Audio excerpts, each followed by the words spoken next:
है क्या? देखो जिन बच्चों ने अटेंड कर रखा है डेफिनेटली दे हैव ऑप्शन कि वो लोग मतलब मैं ये तो एडवाइस करूंगा लेक्चर को अटेंड करो ही सही क्योंकि लेक्चर नहीं अटेंड करना मतलब जस्ट रिवाइज हो जाएगा अच्छे से और प्रैक्टिस हो जाएगी, काफी स्ट्रांग हो जाएगा तुम्हारा चैप्टर। और लेक्चर नोट्स का देख सकते हो मतलब बना लो तो अच्छी बात है, मतलब बैठे बैठे जब हम कर ही रहे हैं क्योंकि इतना टाइम तो देने ही वाला हूँ सभी के लिए, बना लोगे तब भी मतलब बेटर होगा बजाय बैठने के, आइडल बैठने के, क्योंकि यदि हम बैठे रहेंगे लेक्चर सिर्फ सुनेंगे तो वो डेफिनेटली 100% कैच नहीं कर पाते। जब हम साथ में लिखते जाते हैं तो थोड़ा ज्यादा कैच होता है।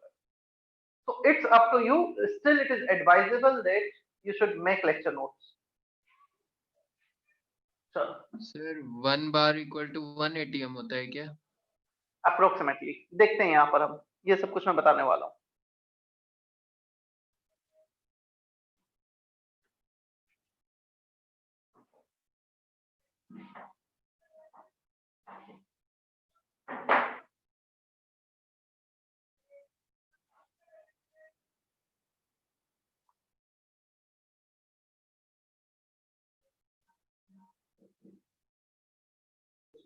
सर यस सर वो इक्विलिब्रियम के वो मॉड्यूल में एक सेक्शन है वो रिलेटिव ह्यूमिडिटी का, वो मैं क्वेश्चन के थ्रू ही बता दूंगा।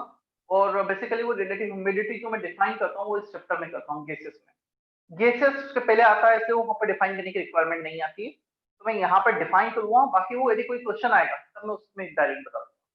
मतलब you don't need to study relative humidity separately, इसमें ऐसा स्पेशल कुछ भी नहीं होता है। यार डाल्टन लॉ में आ जाएगा यहाँ पर, may be second lecture.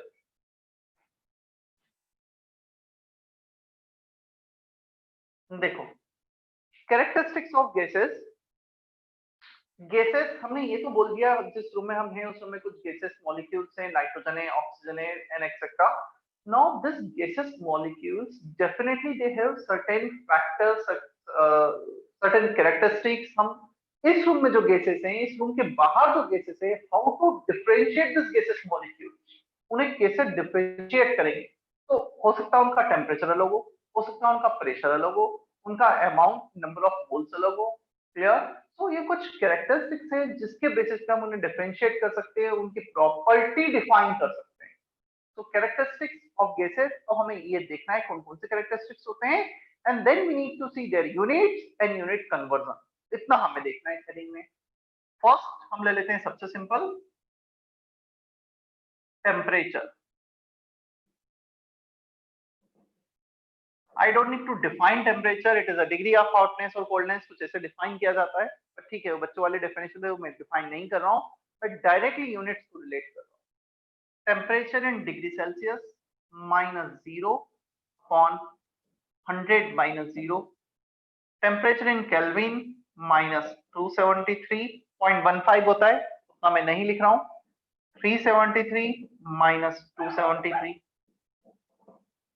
Temperature in Fahrenheit -32 upon 212 -32। Temperature in degree Fahrenheit, तीन फ्रीक्वेंटली यूज्ड यूनिट से जिन्हें रिलेट किया गया है। शायद 10th में तुमने ये पढ़ा होगा। Temperature in Fahrenheit is temperature in degree Celsius into 5/9 plus 32, ऐसा कुछ रिलेशन पढ़ा होगा। क्लियर? वो रिलेशन यहीं से डिराइव हो सकता है, इन दोनों को इक्वेट कर दो। ये 180, ये 100, so 100 by 180 ये 9/5 आएगा यहाँ पर। तो मैं 180 को क्रॉस मल्टीप्लाई करूँ, 180 by 100 इज 9/5 माइनस 32 को प्लस कर दो, तो यहीं से डिराइव हुआ है। This is the basic formula, basic equation. इसका मैं लॉजिकली भी तुम्हें एक्सप्लेन करूंगा, रिलेट करूंगा क्यों ये आया है। क्लियर? तो degree Celsius, kelvin and Fahrenheit relation ये हमारे पास है।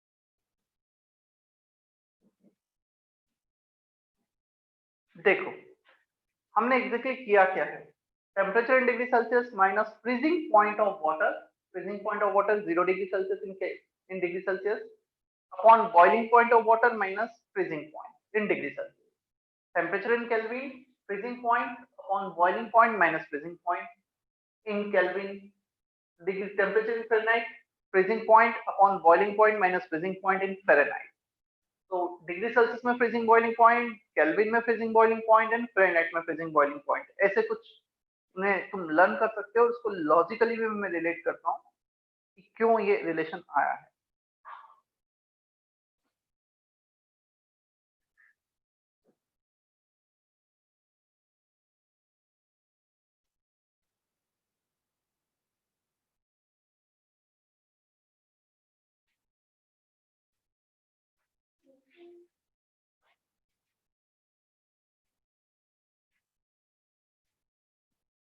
इवन इसका जब मैं लॉजिक बताऊंगा उसके बाद तुम, ये तो 3 ही स्केल है, ऐसे कितने भी इनफाइनाइट पॉसिबल स्केल हो सकते हैं टेम्परेचर के, तुम किसी भी 2 स्केल को रिलेट करोगे विद द सेम लॉजिक। क्या मैं सर अब कर दूं? कॉपी किया है सभी ने? Yes sir.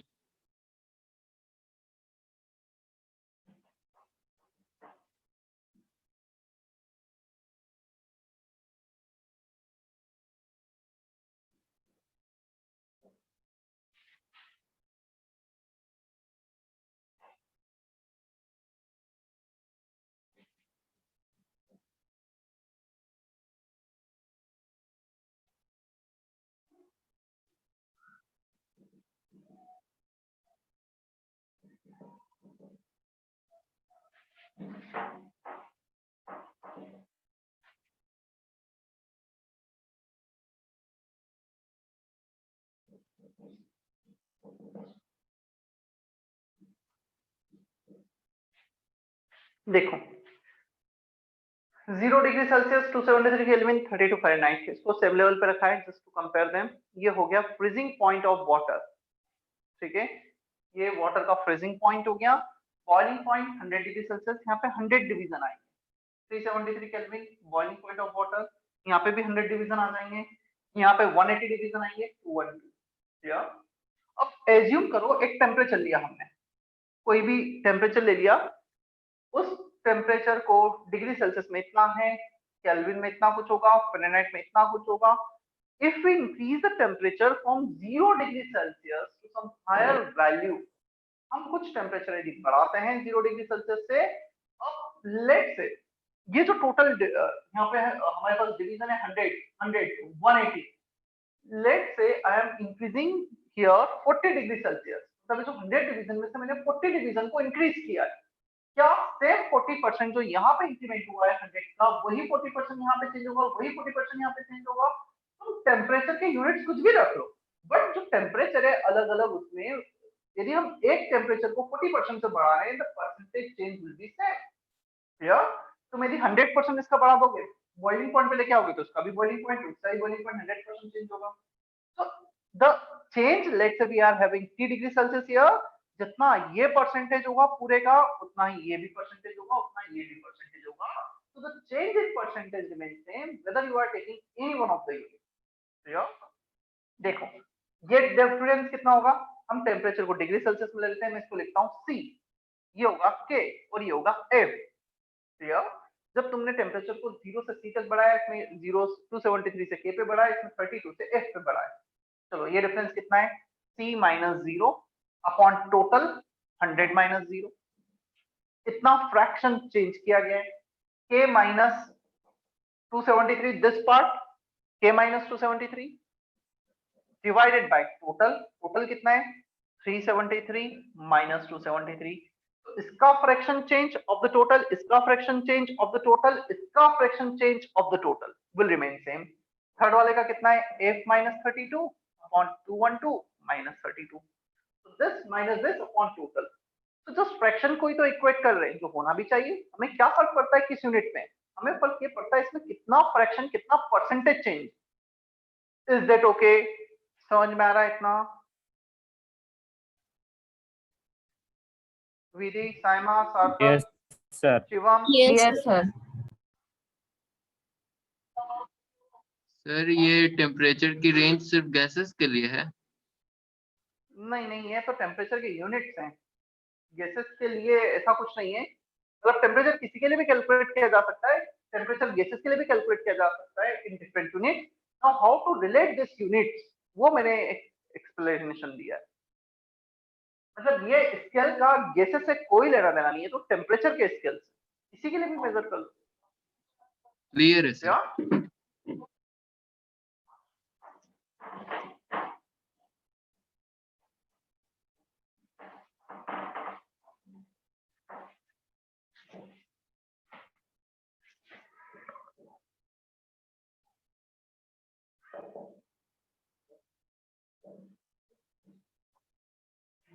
Definitely if we have gases तो उनका कुछ अमाउंट होगा। Amount of gas inside the room, inside this vessel, इस वेसल के अंदर गैसेस का कितना अमाउंट है, रूम के अंदर कितना है, पूरे एटमॉस्फेयर में कितना है, अलग अलग अमाउंट होगा। तो if we have different types of system, definitely the amount of the gas will be different. एक कैरेक्टरिस्टिक ये हो गया। तुमने बोला एलपीजी सिलेंडर में कितने गैसेस मॉलिक्यूल है, तो यार उसमें जो भी गैसेस होती हैं, मिक्सचर होता है, मेनली ब्यूटेन होती है, तो ब्यूटेन के कितने मॉलिक्यूल्स हैं, कितने मोल्स हैं। तो amount can be represented in terms of weight और नंबर ऑफ मोल्स। ये दो स्टैंडर्ड है, फिर मॉलिक्यूल्स, एटम सब कुछ पे जा सकते हो। तो it is expressed in terms of weight or moles in general। उनको रिलेट कैसे किया जाएगा? Number of moles weight upon molar weight, number of particles upon Avogadro's number, जो हमें काफी अच्छे से पता है। पूरा मोल कॉन्सेप्ट हमने कर लिया है, so I don't need to go in detail with this thing कि इसको कैसे रिलेट किया गया, कैसे कैलकुलेशन किया गया। तो वेट और number of molecules, number of moles को रिलेट किया गया है।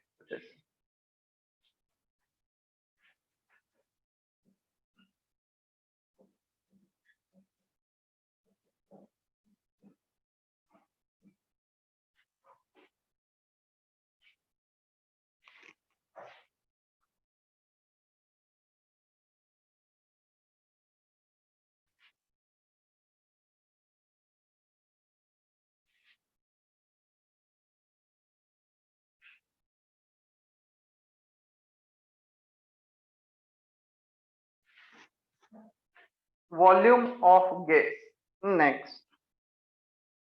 ये थोड़ा सा ट्रिकी होता है,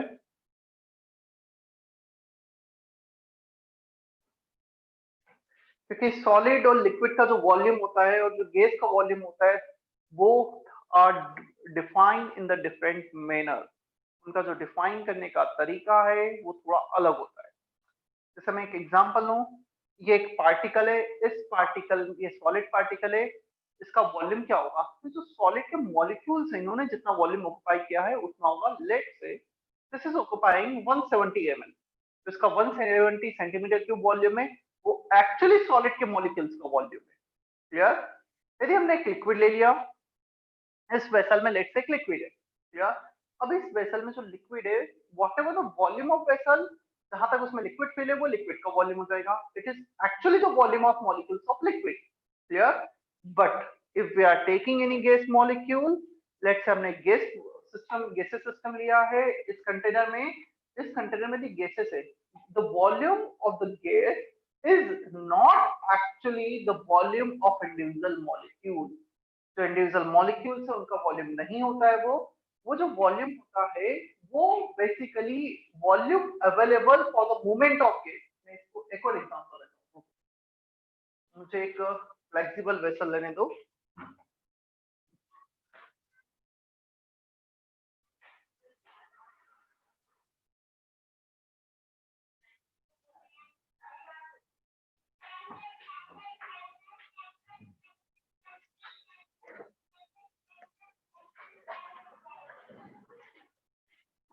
चलो, मुझे कुछ मिला, इसके बेसिस पे मैं तुम्हें एक्सप्लेन करता हूँ। एक वेसल है, ठीक है? अब इस वेसल का जो वॉल्यूम है, इसमें गैसेस है, गैसेस का कुछ वॉल्यूम है, अब यदि जो वॉल्यूम होता है गैसेस के मॉलिक्यूल्स का, if we are defining volume of gases is exactly equal to the volume of their molecules, तो फिर कभी भी हम मॉलिक्यूल्स को ऐसा नहीं कि कंप्रेस कर सकते हैं। Molecules are not compressible.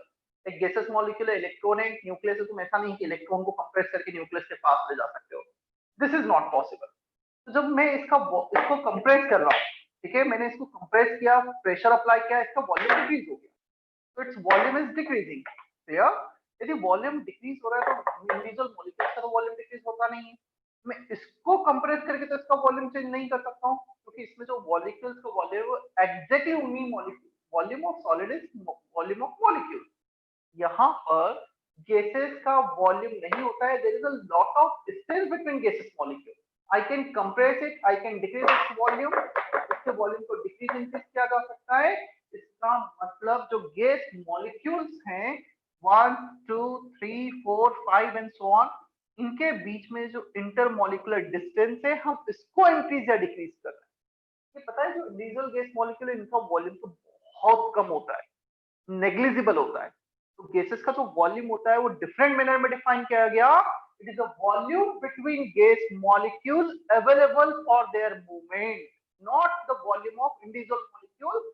ये वॉल्यूम नहीं है, वो ये वॉल्यूम नहीं है, ये वॉल्यूम है इनके बीच में जो वॉल्यूम अवेलेबल है फ्री मूवमेंट के लिए। क्लियर? ये वॉल्यूम है जो अवेलेबल है। तो गैसेस का वॉल्यूम थोड़ा अलग तरीके से डिफाइन किया गया है, ध्यान रखना है हमें। मैं लिखता हूं डेफिनेशन।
सर बोलो।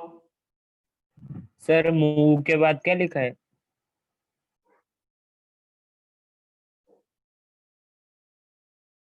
It is the free volume space available for the movement of gas molecule. Second point, gas molecule can move inside whole vessel. देखो, यदि मैंने गैस मॉलिक्यूल्स को इस वेसल के अंदर रखा, तो ऐसा नहीं कि गैस मॉलिक्यूल सिर्फ चलो इतने ही में मूव करेंगे, इतने पार्ट में, it will move inside the whole vessel. But यदि हमने लिक्विड को रखा होता ना, लिक्विड यहाँ तक फिल होता, तो शायद वो यहीं तक मूव कर पाता inside the liquid, liquid molecule उठ के यहाँ पे नहीं चला। क्लियर? तो जितना लिक्विड है उतना ही मूवमेंट होगा, उतने में ही। But gas are free to move everywhere, there thermal energy is quite high, वो पूरे के पूरे सिस्टम में मूव करते हैं। इसका मतलब पूरा सिस्टम जितना वो वेसल का वॉल्यूम है उतना मूवमेंट होगा। यस, जितना मूवमेंट होगा then the volume of vessel is considered as volume of gas, उसे ही वॉल्यूम ऑफ गैस कंसीडर कर लिया जाता है। तुमसे पूछा गया है तुम जिस रूम में बैठे हो उसमें गैस का वॉल्यूम क्या है, whatever the volume of whole room. ऐसा तो नहीं है कि तुम एक कॉर्नर पे चले गए, चलो मैं इस कॉर्नर पे आ गया, यहाँ पे गैस नहीं है, यहीं पे गैस है, हर जगह गैस है। तो गैस इज प्रेजेंट एवरीवेयर, क्योंकि उनका मूवमेंट हर जगह possible. Is that okay?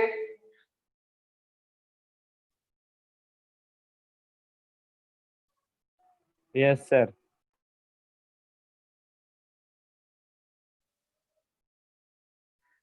Third का मैसेज सर, गैस को यदि हाईली कंप्रेस करेंगे तो क्या वो सॉलिड लिक्विड बनेंगे? डेफिनेटली बनाएंगे उनसे सॉलिड लिक्विड, वो भी देखेंगे हम आगे कैसे सॉलिड लिक्विड बनेगा उनसे।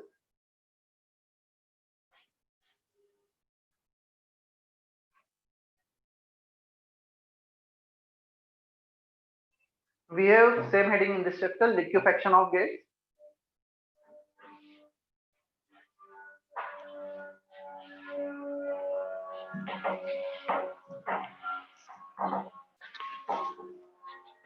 यूनिट्स देख लेते हैं वॉल्यूम के।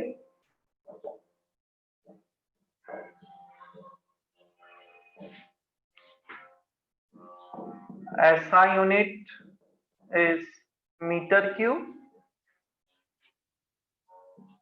1 meter cube equal to 10 to the power 3 liter or decimeter cube।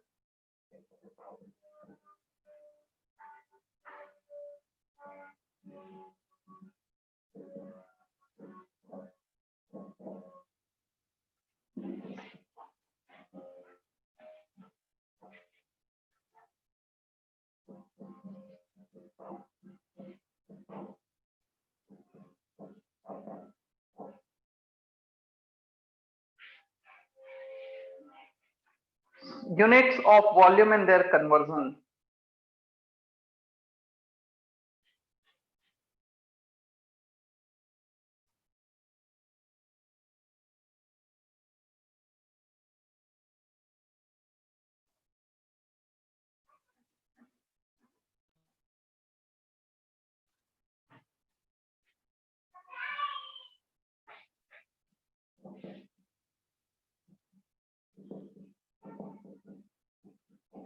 One more unit जो फ्रिक्वेंटली हम तो यूज नहीं करते हैं, ना ही किसी क्वेश्चन में यूज आता है, बट यूएस वॉल्यूम सिस्टम में काफी यूज किया जाता है। 1 gallon, US gallon.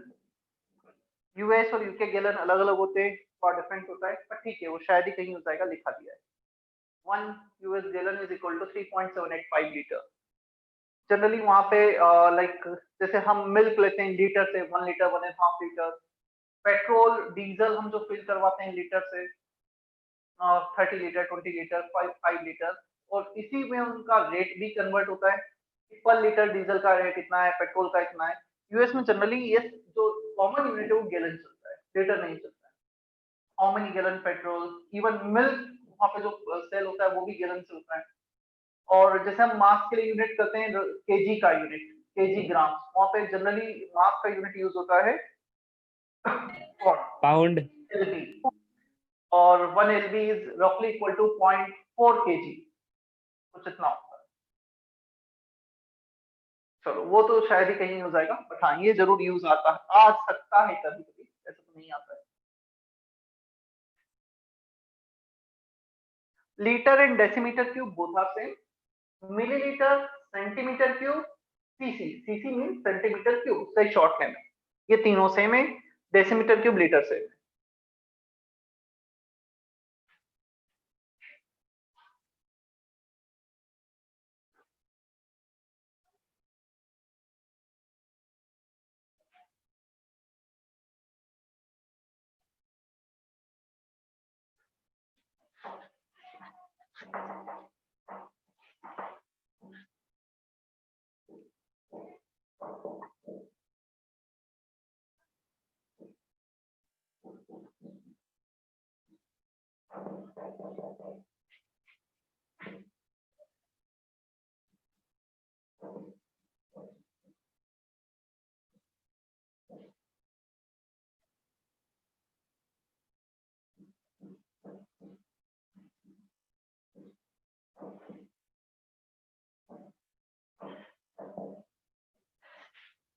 Pressure of gas is defined as force exerted by the gas molecule on the surface of vessel per unit area।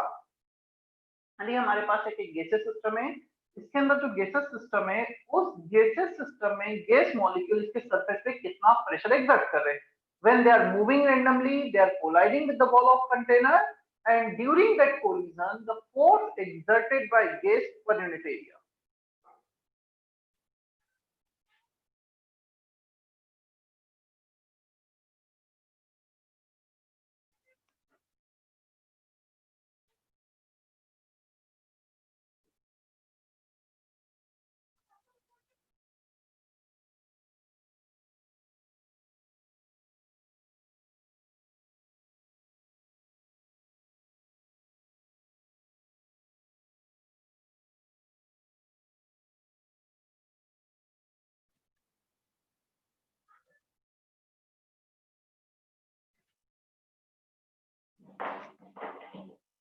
Units,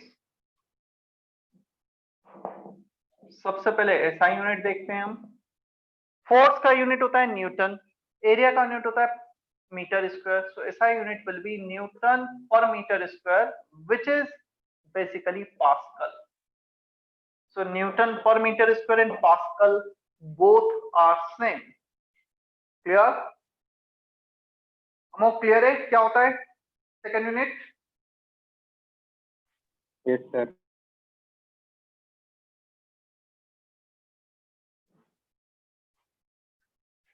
कुछ और यूनिट देखते हैं अब इसके जो फ्रिक्वेंटली यूज किए जाते हैं। Atmosphere 1 atm which is 1 atmosphere. It is the pressure exerted by atmospheric air on the surface of Earth. So atmosphere को पहले तो define किया है, 1 atmosphere pressure, that means pressure exerted by the atmospheric air on the surface of Earth.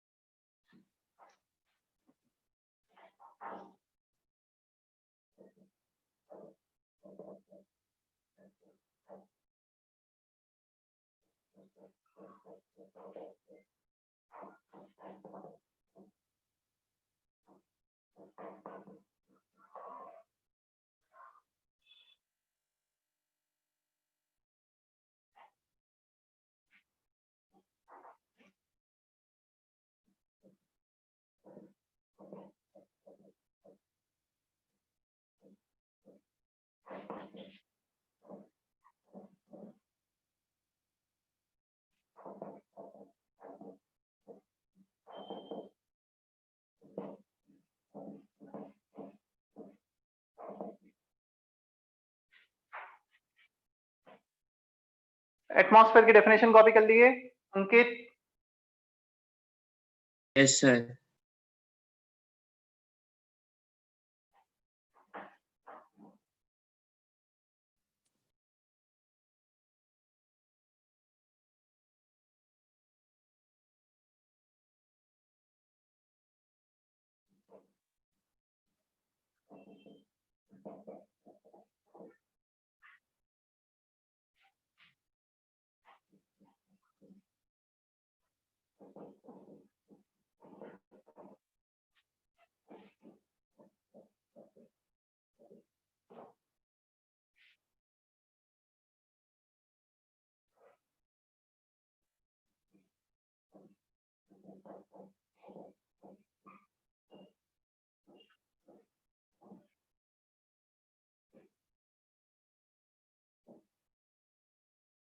Copy कर लो सारा, मैं explain करता हूँ चलिए।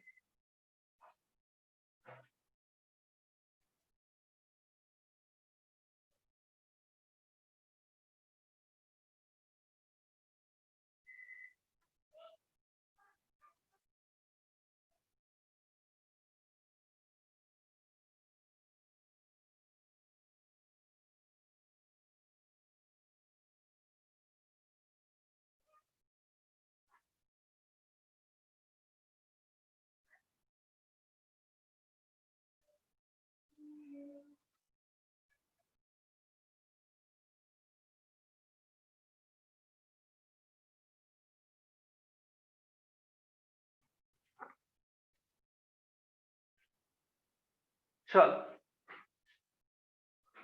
1 atm is 101,325 pascal. Pass SI unit और एटमॉस्फेयर का कन्वर्जन, मतलब एटमॉस्फेरिक एयर इतना प्रेशर एग्जर्ट कर रही है सरफेस पर, अर्थ के सरफेस पर 1.01 into 10 to the power 5 pascal, रफली से ऐसा भी लिखा जा सकता है 1.01325 10 to the power 5। तो 1.01325 को इग्नोर करके 1.01, clear? And this is equal to 1.01 bar. हमने यहाँ पे लिखा है 1 bar is 10 to the power 5 pascal. तो 1.01 बार तुम देखोगे एटमॉस्फेयर और बार में बहुत कुछ मैच करता है। 1.01 तो डेसिमल के बाद भी एक डिजिट, 2 डिजिट आ रहे हैं, तो 2 डिजिट के बाद वो ऑलमोस्ट सेम ही है ना, 1 सेम, 0 सेम, 0.01 का डिफरेंस। तो काफी बार 1 बार और 1 एटीएम को सिमिलर ले लिया जाता है। ये थोड़ा सा डिफरेंस होता है, नो डाउट, ये रिलेशन है। 1 atm is 760 millimeter of mercury column or torr. Mm of Hg and torr, TOR, both are same. 76 centimeter of Hg column, 0.76 meter of Hg column. There, then 1 bar का relation. 1 atm is 10.33 meter of water column. जैसे यहाँ पे 7.76 metre था ना, यहाँ पे 10.33 metre आता है। इसको हम डिराइव भी करेंगे क्या आता है। अब मुझे आदित्य अनम्यूट करो, आदित्य प्रसाद। Yes sir. मुझे बताओ आदित्य, ये मिलीमीटर, सेंटीमीटर, मीटर, ये तो यूनिट है लेंथ के, और हम तो प्रेशर डिनोट कर रहे हैं इससे। तो क्या सिग्निफिकेंस है इसका? How we can represent pressure in terms of centimetre और मीटर? कैसे रिप्रेजेंट कर पा रहे हैं? क्यों ऐसा कर पा रहे हैं हम आदित्य? क्या सिग्निफिकेंस है इसका? और आदित्य के अलावा किसी को इसका आंसर आता है तो वो हैंड रेज कर सकता है। और आदित्य तुम ट्राई अनम्यूट तो रखो ही। जब मैं किसी का नाम लेता हूं, जब तक मैं उससे बात कर रहा हूं, you need to keep yourself unmute.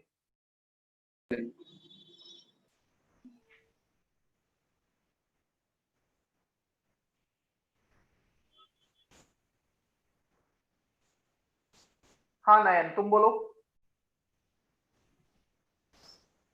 Sir sure नहीं हूँ, लेकिन सर मर्क्यूरी का जो मतलब कॉलम, मतलब जैसे हम टेम्परेचर मेजर करते हैं मर्क्यूरी से, जैसे मतलब मर्क्यूरी कितने में रेज हुआ उससे। Not exactly. सार्थक, तुमसे एग्जैक्ट आंसर मुझे एक्सपेक्टेड है, क्योंकि तुम्हें मैं पढ़ा चुका हूँ। बताओ क्या रीजन है? सर वो बैरोमीटर का कंसेप्ट है, तो वहाँ पे अगर वो हम किसी भी बैरोमीटर में अगर मर्क्यूरी लेते तो वहाँ पे एटमॉस्फेयर उस मर्क्यूरी पे कितना प्रेशर एग्जर्ट करता है, फिर वो मर्क्यूरी कॉलम में कितना राइज होता है वो। नहीं, अभी मुझे बहुत पिक्चर क्लियर नहीं है। मैं वाटर तो नहीं लेता हूँ, फिर इसको कैसे एक्सप्लेन करोगे? How will you explain this term 180 means 10.3 metre of water column? मतलब मुझे बैरोमीटर पता ही नहीं है, बिना बैरोमीटर के मुझे ये एक्सप्लेन करो। और मैंने किया है, ऐसा नहीं है। मतलब हो डेफिनेटली टाइम हो गया, 1 साल से ऊपर हो गया, 1 साल होने आ गया है इस बात को, जो हमने 10th में पढ़ा था टॉपिक। तो आई थिंक फर्स्ट या सेकंड लेक्चर में एक्सप्लेन किया गया होगा। How can we represent atmosphere in terms of centimetre? ऐसा क्या सिग्निफिकेंस है? एज्यूम करके चलो मैं एक कॉमर्स का स्टूडेंट हूँ, मुझे नहीं पता कि ये क्या है, बैरोमीटर क्या है। मुझे तो सिर्फ ये बता दो 1 atm equal to this centimetre, what does it mean? क्या सिग्निफिकेंस होगा इसका? बोलो सर।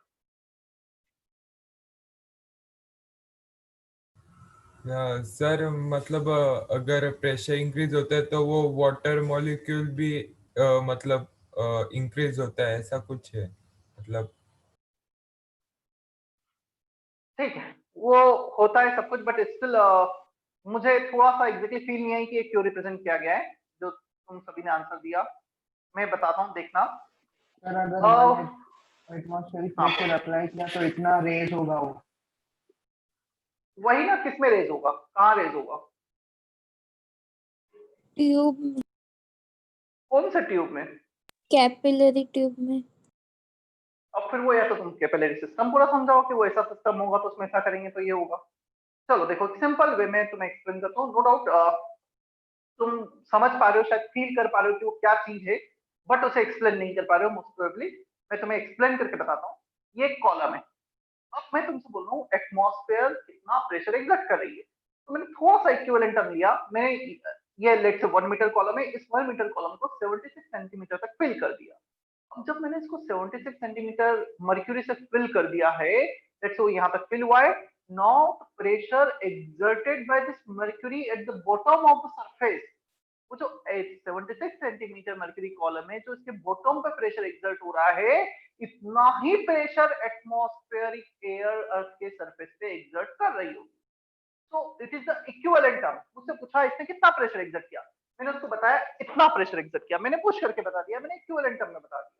मुझसे पूछा गया कितना प्रेशर लग रहा है, जितना प्रेशर है मार्कर मेरे हैंड पे लगा रहा है, तो जब हम इतना हाइट लेंगे मर्क्यूरी कॉलम का, क्लियर, वो उसके जिस भी कंटेनर में हाइट लिया है उसके बॉटम पे जितना प्रेशर एग्जर्ट करेगा उतना ही प्रेशर एटमॉस्फेरिक एयर कर रही होगी। यदि सिंपलेस्ट वे में इसको डिफाइन करें, 10.33 मीटर ऑफ वाटर कॉलम, क्या मतलब हुआ, जब हम वाटर कॉलम 10.33 मीटर हाइट का ले लेंगे और वो वाटर उस कंटेनर के बेस पर जितना प्रेशर एग्जर्ट करेगा वही प्रेशर एटमॉस्फेरिक एयर अर्थ के सरफेस पे एग्जर्ट कर रही होगी। Is that okay? Equivalent term है, this is not the unit of pressure, हमने इक्विवेलेंट टर्म में डिफाइन किया है, इतना प्रेशर ये एग्जर्ट करेगा उतना ही एटमॉस्फेयर कर रही है। अभी क्लियर है सभी को? Keshavi, is it okay? Sir इसमें वेट का कोई रोल नहीं है क्या?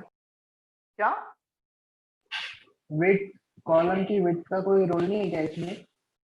नहीं, उसमें कोई रोल नहीं है, और क्यों नहीं है वो भी हम देखेंगे।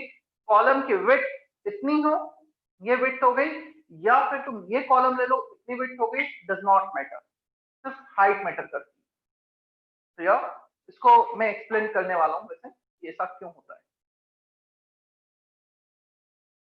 तो विड्थ कितना भी हो, सिर्फ उससे प्रेशर पे फर्क ही नहीं पड़ेगा। सर मरकरी के कंपेयर में वाटर का अमाउंट तो बहुत ज्यादा है। है, क्योंकि मर्क्यूरी तुमने यदि कभी देखा हो, थोड़ा सा हाथ में लिया हो, मर्क्यूरी की डेंसिटी ज्यादा होती है, उसका कम अमाउंट भी बहुत ज्यादा प्रेशर एक्सर्ट कर सकता है। मर्क्यूरी की जो डेंसिटी होती है वाटर से 13.6 टाइम्स होती है, मतलब 1 kg water is equivalent to 13 kg mercury if we have the same volume। 13.6 times ज्यादा होता है मर्क्यूरी का डेंसिटी, इसलिए कम हाइट लगेगा। उसको भी डिराइव करेंगे, जस्ट अभी के लिए ध्यान रखो ये कन्वर्जन है। असल का कुछ मैसेज था, if we press the bottle containing some water then the water will rise, that shows the pressure. उस पर भी आते हैं हम, वो एक अलग कॉन्सेप्ट हो गया, वो तो हम शेप चेंज कर रहे हैं बॉटल का, प्रेशर हम लगा तो रहे but we are changing the shape. Shape change करेंगे तो वाटर का जो वॉल्यूम है वो तो फिक्स है, उस शेप के अकॉर्डिंग एडजस्ट होता है, तो that is somewhat different concept.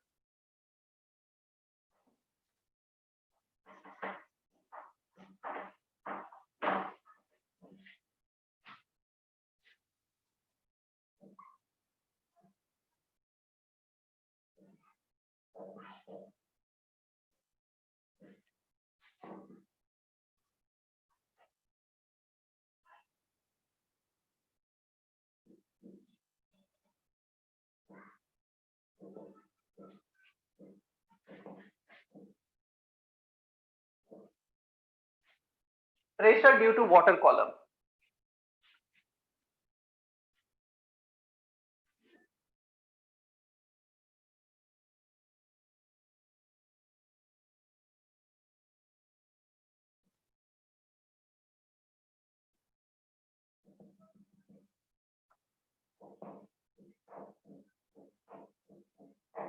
Let's say we have one vessel, इसमें कुछ वाटर फिल है, मैं वाटर कॉलम के कारण प्रेशर निकालना है, क्लियर? चलो मैं एक काम करता हूँ, एक हाइपोथेटिकल सिलेंडर इसमें एज्यूम कर लेता हूँ। Let's say this is point A, this one is point B, and the height difference between these 2 points is h, clear? तो एक सिलेंड्रिकल, एक हाइपोथेटिकल सिलेंडर एज्यूम किया, वो वाटर का ही, वाटर के अंदर पूरा एक सिस्टम के अंदर हमने एक सिलेंड्रिकल हाइपोथेटिकल वाटर एज्यूम किया है।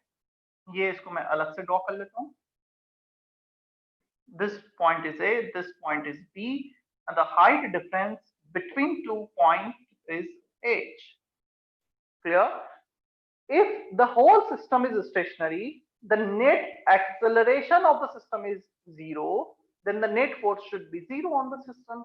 हमने इसको स्टेशनरी रखा है, एक टेबल पे रखा हुआ है, इसका नेट एक्सेलरेशन 0 है पूरे सिस्टम का, इस पूरे सिस्टम पे जो फोर्स लगेगा नेट वो भी 0 आ जाएगा। चलो देखते हैं कौन कौन सा फोर्स लग रहा होगा इस पर। इस पे एक फोर्स लग रहा होगा ऑन पॉइंट ए, और वो फोर्स आ रहा होगा ड्यू टू प्रेशर। देखो इसके ऊपर वाटर है, तो वाटर कुछ प्रेशर एक्सर्ट करेगा ए पर।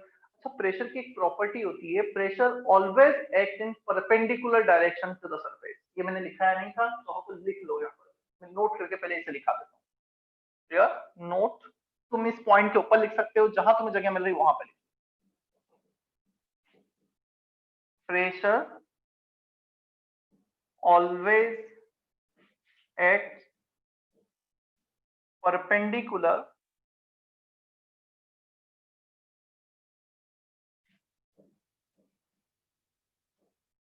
to surface. तो प्रेशर हमेशा जो भी सरफेस पे एक्ट हो रहा है उसके परपेंडिकुलर लगेगा। तो यहाँ पे सरफेस है परपेंडिकुलर नीचे, अब बी पर प्रेशर लगेगा, नीचे से भी बी पर प्रेशर लगेगा, नीचे कुछ लिक्विड है, वो लिक्विड इससे ऊपर प्रेशर राइज करेगा। तो the direction of pressure will be this. यहाँ पे जो प्रेशर लगेगा उसको मैं लिख देता हूँ PB at point B. Side surface पे भी प्रेशर लगेगा, लेट्स से सिलेंडर है, इसके यहाँ पर प्रेशर इस डायरेक्शन में, यहाँ पर इस डायरेक्शन में, और यहाँ पर साइड वॉल पे इस डायरेक्शन में लगेगा। तो यहाँ पे प्रेशर लगेगा इस डायरेक्शन में साइड वॉल पर। क्लियर? कुछ एक वो पूरा सिलेंड्रिकल है ना, तो हर डायरेक्शन में उसमें कुछ कुछ ऐसा प्रेशर लगेगा साइड वॉल। ये तो प्रेशर लग गया सब कुछ। अब इसका वेट होगा, अपना वेट होगा उसका mg। तो सारे फोर्स को बैलेंस करते हैं हम वर्टिकल डायरेक्शन में। The net acceleration is 0 in vertical as well as horizontal direction. तो ये हॉरिजॉन्टल फोर्स है, इससे हमें भी कोई लेना देना नहीं। एक वर्टिकल प्रेशर, दूसरा वर्टिकल प्रेशर फोर्स, तीसरा, इन तीनों को बैलेंस करते हैं। चलो विधि अनम्यूट करो। Yes sir. विधि इसमें कितने फोर्स नीचे की तरफ लग रहे हैं? mg प्रेशर ए और प्रेशर बी कहाँ लग रहा है? ऊपर। क्या हम ये बोल सकते हैं force at point A plus mg that should be equal to force at point b? जो टोटल डाउनवर्ड फोर्स है that should be equal to upward force। कैसा कहा जा सकता है? Yes sir. चलो क्या हम लिख सकते हैं फोर्स को प्रेशर इनटू एरिया? हमने क्या प्रेशर ऐसे ही डिफाइन किया था, फोर्स पर यूनिट एरिया। तो प्रेशर को लिख देंगे, फोर्स को लिख देंगे प्रेशर इनटू एरिया। हमारा प्रेशर था force per unit area, area को क्रॉस मल्टीप्लाई कर दो, फोर्स आ गया प्रेशर इनटू एरिया। तो pressure at point A into area, कौन सा एरिया आएगा? ये वाला एरिया ना, तो इसका सर्कुलर सरफेस का है, पाई आर स्क्वायर जो भी सिलेंडर का रेडियस। अभी सिर्फ एरिया लिख देते हैं हम, plus mg force at B, pressure at B into area. Definitely this two area are same. Cylinder है ना, तो ये एरिया और ये वाला एरिया सेम ही होगा, पाई आर स्क्वायर। इतना कॉपी करो, फिर मुझे ये नोट रब करना है और आगे सॉल्व करना है। पूरा कॉपी कर लो जितना बोर्ड पे लिखा है।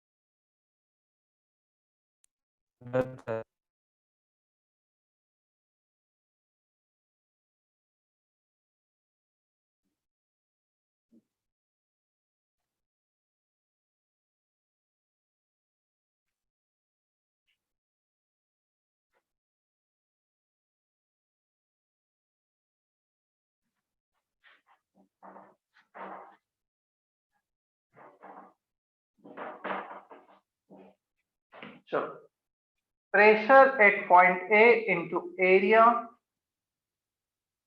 Plus mg। Can be write mass as volume into density? हम मास को लिख देते हैं volume into density, and g gravity as it is. Pressure at point B into area. क्या हम वॉल्यूम किसी भी सिलेंडर के वॉल्यूम को लिख सकते हैं this area into height? Pi r square h होता है ना वॉल्यूम ऑफ सिलेंडर, तो pi r square is this area and height is h। तो वॉल्यूम अगेन हम रिप्लेस कर सकते हैं pressure at point A into area plus volume को लिखो area into height h into density. Density को generally मैं रो से डिनोट करता हूं, पहले भी कहीं हो जाया होगा, किया होगा, into G pressure at point B into area.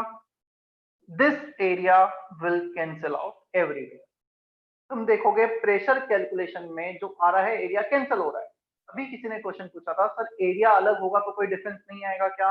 नहीं आएगा, because area will cancel out everywhere. So during calculation of pressure due to height of water column, matter ही नहीं करता है कि इसका एरिया इतना है या कितना है, उसकी विड्थ क्या है कोई फर्क नहीं पड़ता, फर्क पड़ेगा हाइट से। हम वो भी फाइनल कैलकुलेशन देखते हैं। So H rho G, pressure at point B minus pressure at point A is H rho G। हमने इस PA को माइनस में लेके चले गए, तो PB माइनस P आ गया हमारे पास H rho G, where H is vertical height difference between point A and B। So point A और बी के बीच में वर्टिकल हाइट डिफरेंस कितना है, वो है h। तो is the density of liquid, वो भी मैं लिख देता हूं।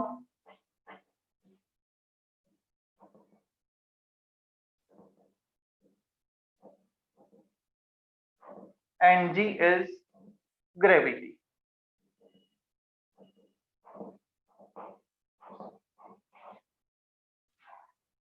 फिजिक्स में कहां तक कर चुके हो तुम? क्या हेडिंग चल रही है फिजिक्स में?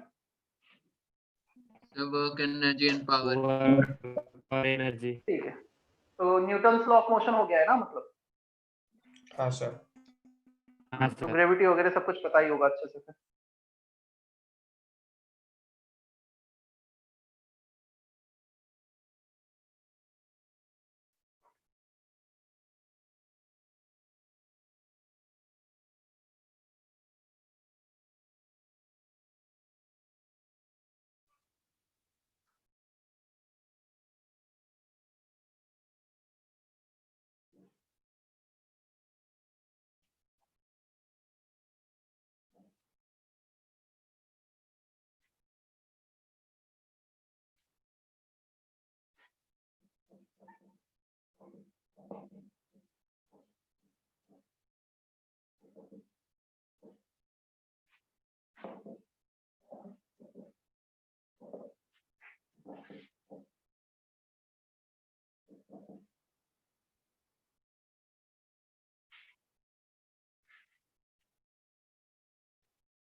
तुम देख सकते हो B is point which is present below point A।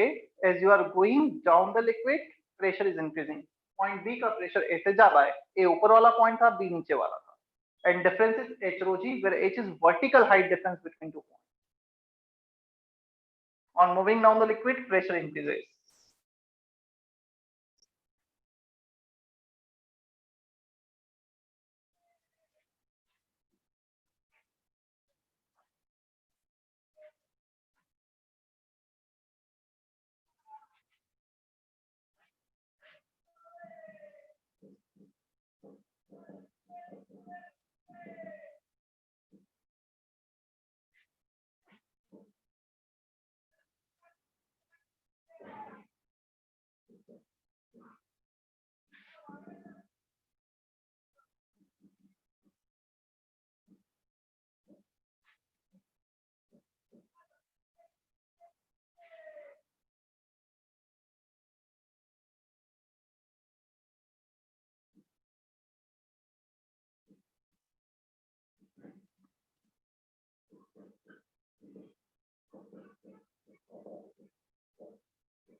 second point, at interface pressure on two side, ये साइड लिखा है, टू साइड इन कांटेक्ट और सेम। किसी भी इंटरफेस पे जहां पे दो बेसिकली सरफेस कांटेक्ट में, जैसे ये लिक्विड और एयर कांटेक्ट में आ रही है, तो पॉइंट ए के जस्ट नीचे और जस्ट ऊपर, मतलब पॉइंट ए पर जो प्रेशर होगा एटमॉस्फेरिक प्रेशर है, ऊपर एटमॉस्फेयर एग्जिस्ट कर रहा है, तो पॉइंट ए का प्रेशर हो गया टी एटमॉस्फेयर।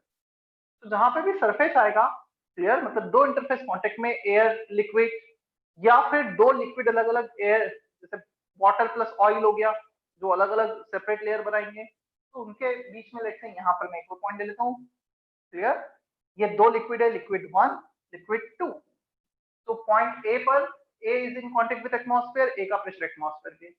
पॉइंट बी पर liquid 1 and liquid 2 are in contact with each other, so pressure at point B is equal to pressure due to liquid 1 pressure of liquid 2। मतलब B के just नीचे और just ऊपर दोनों liquid का same pressure होगा, तो जहां भी इंटरफेस आ रहा है उसके ऊपर और नीचे प्रेशर सेम होगा।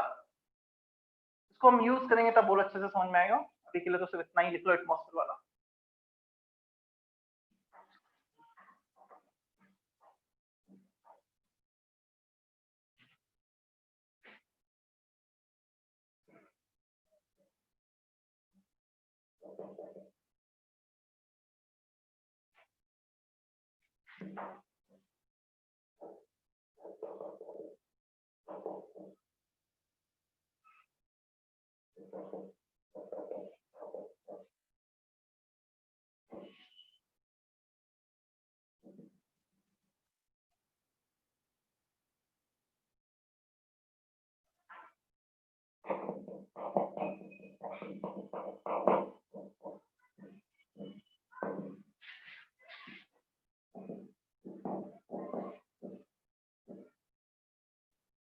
You can use G as 10, G को 9.8 की जगह 10 यूज कर सकते हो जहां भी आएगा।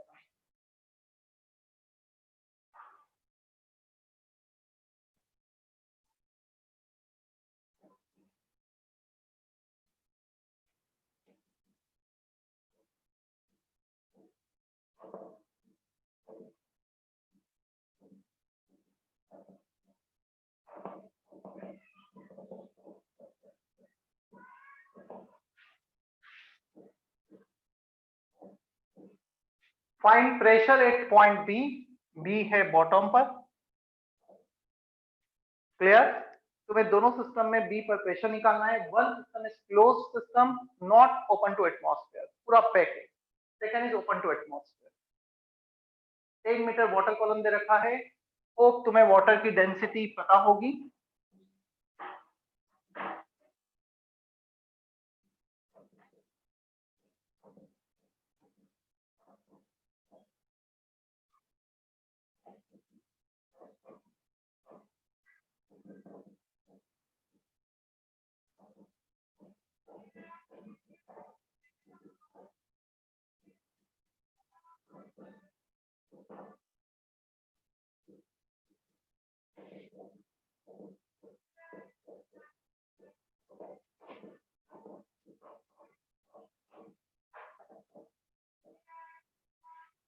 वाटर और मर्क्यूरी की डेंसिटी दोनों की लिख दिए, नोट कर लेना, पहले कभी नहीं किया हो तो यूज आने वाले हैं इस चैप्टर में काफी जगह।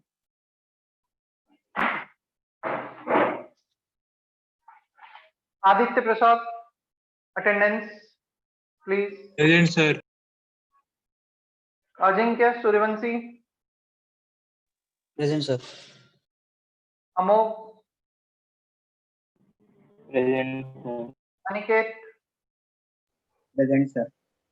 अंकित, present sir. Atharva, present sir. Chetna, present sir. Dhruv, present sir. Gaurav, present sir. Harsh, present sir. Keshavi, present. Lakshika, Lakshika, Nayan, present sir. Nishant,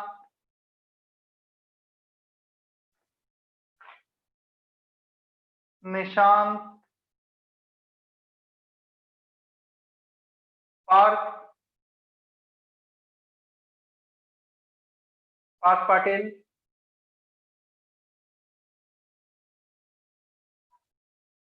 Piyush, present sir. Pranav, present sir. सही,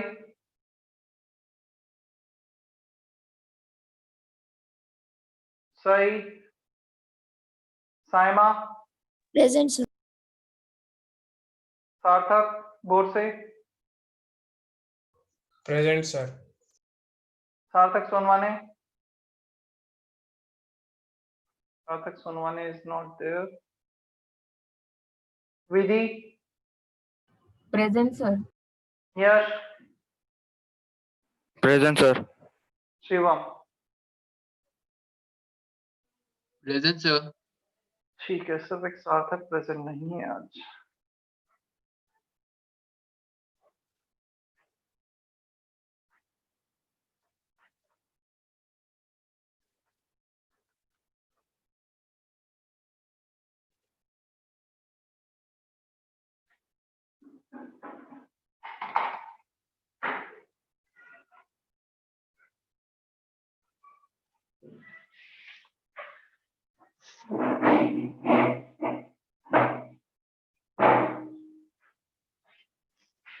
Consider this point as a PB minus PA H rho G. A closed vessel है, मतलब liquid के ऊपर कुछ भी नहीं है ना। A is in contact with vacuum, nothing is there. A का प्रेशर 0 ले लो, वैक्यूम के कांटेक्ट में। Height 10, density 10 to the power 3 G 10।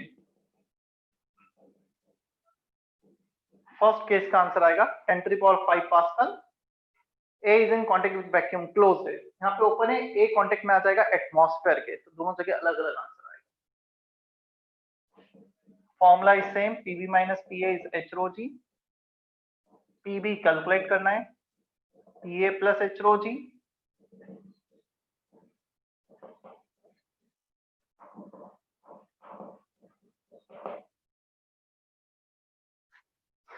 H rho G same ही है, तो सॉल्व करने पे 10 to the power 5 आ जाएगा।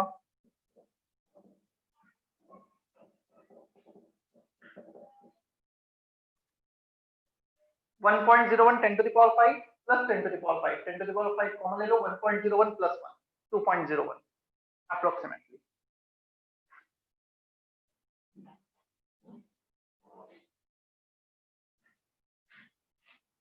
क्लियर है इतना सभी को?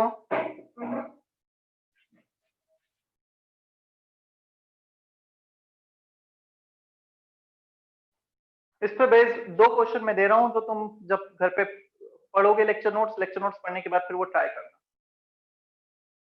होमवर्क में दे रहा हूं, क्वेश्चन लिख लेना।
डायग्राम दिए हुए हैं, 2 लिक्विड है, density is given, height is given in metres, यहाँ पे ओपन टू एटमॉस्फेयर।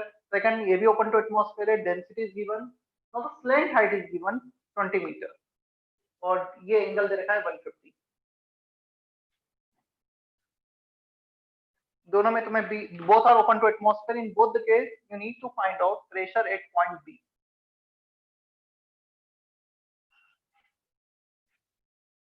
दोनों अच्छे क्वेश्चन है।